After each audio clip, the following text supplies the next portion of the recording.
continuons notre nouvelle continuation de théorie. Maintenant, on plonge un peu plus profondément sous la surface. Aujourd'hui, on va se pencher sur la question du retour dans le temps. Est-ce qu'il fonctionne vraiment pour des personnes qui sont décédées? J'ai des nouvelles pour vous. Il y a des personnes qui sont décédées dans le show. On voit des attaques de Xana, surtout dans la saison 1. On voit des gens gravité zéro qui sont allés au-delà de la stratosphère.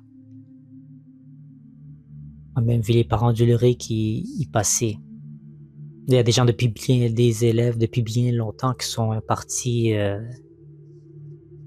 se perdre dans l'atmosphère. On n'a jamais vraiment vu que c'est expliqué dans la saison 1 parce qu'ils sont revenus. Je pense que certains personnages de secondaire qui sont revenus quelques épisodes plus tard comme si de rien n'était. Mais pour être honnête, le supercalculateur devrait fonctionner et devrait permettre de faire revivre la vie après une attaque de Xana, mais ce n'est pas le cas. C'était rapidement mentionné par Jérémy, si je ne m'abuse, en saison 1. Et ça qui est triste, c'est pour ça qu'on descend un peu plus dans la profondeur, parce qu'il s'agit vraiment de la mort de quelqu'un. C'est plus juste une dyslexie d'Ulrich. C'est quelque chose de gros. Et ça m'a fait penser à un sondage que j'ai mis il y a longtemps dans un groupe Facebook Code Lyoko. Je l'ai posé la question aux gens si Code Lyoko devait se poursuivre. Il devait avoir une autre finalité, une autre façon de se terminer le show. Quel genre de fin vous voudriez? Une fin dramatique ou une fin heureuse? Beaucoup de gens, au moins 60% des gens ont dit fin dramatique. Ils veulent du drame, ils veulent des pleurs, peut-être même des décès. Je comprends pourquoi. Surtout que si on est pour continuer saison 5, le public va grandir.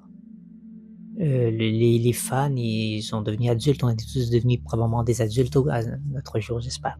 Il y a sûrement peut-être des nouveaux Lyoko fans qui sont plus jeunes encore, pas encore adultes. C'est cool. S'il y en a des nouveaux, bienvenue, l'équipe.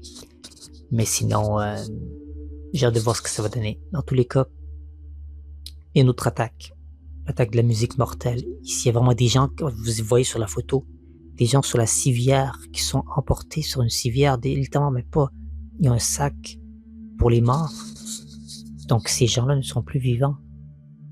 La saison 1, c'est pour ça que c'est une de mes saisons préférées, c'est qu'il n'y avait pas peur d'aller au-delà des limites, ce qui était permis, en permettant à des gens d'être au niveau des attaques, au niveau des êtres humains et des conséquences de dommages collatéraux que les personnages pouvaient avoir. Donc moi, si j'étais pour poursuivre la série, comment je verrais les choses au niveau du retour vers le passé et le décès de ceux-ci. Ce que je ferais, c'est que j'ai déjà une idée de comment la série va se terminer. Il y aura un sacrifice qui va être mis en place. Je vous dis pas encore c'est quoi. C'est en train d'être créé dans ma tête, embobiné. Mais un personnage ou une situation, il y aura quelqu'un qui va se sacrifier.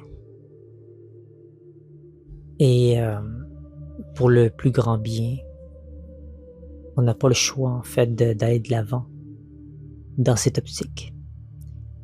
J'ai pas grand chose de plus à rajouter sur cet aspect-là de la vidéo. J'espère que ça vous plaît.